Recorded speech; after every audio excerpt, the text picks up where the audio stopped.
le drone le plus meurtrier prévu pour l'armée russe dans les prochaines années est le Poséidon.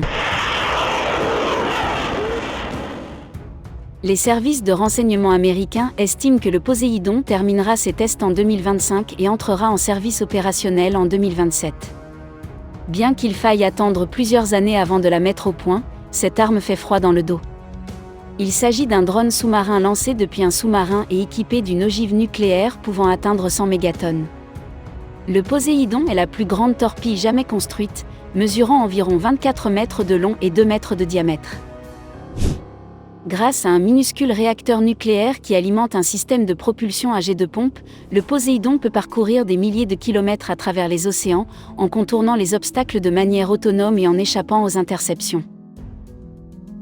Cette torpille sera propulsée par un réacteur nucléaire, de sorte que la marine russe n'aura pas à craindre qu'elle tombe en panne de carburant.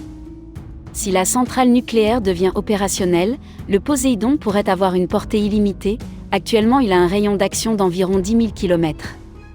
La Russie veut 16 Poséidons en opération avec la flotte du Nord russe.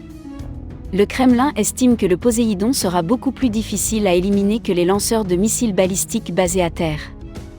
Il est censé être capable d'atteindre une vitesse fulgurante de 200 nœuds, soit environ 370 km/h, d'être furtif et de plonger jusqu'à 1000 mètres de profondeur. En outre, le développement du Poséidon se fait en parallèle avec celui du sous-marin K329 Belgorod, qui est en phase d'essai. Le Belgorod est basé sur le bateau d'attaque nucléaire de classe Oscar II et sera le plus long sous-marin du monde. Avec une vitesse maximale en surface de 32 nœuds, le Belgorod pourrait transporter jusqu'à 6 drones Poséidon. Il possède également un autre mini-sous-marin accouplé à sa coque. Un autre sous-marin qui transportera le Poséidon est le Khabarovsk, en cours de construction et dont la livraison est prévue en 2023. Vladimir Poutine a qualifié le Poséidon de super-arme, dans un discours de 2018 décrivant les avancées russes dans sa triade nucléaire. Il s'agira d'un lanceur stratégique intercontinental peut-être non couvert par les limitations de l'accord New START avec les États-Unis.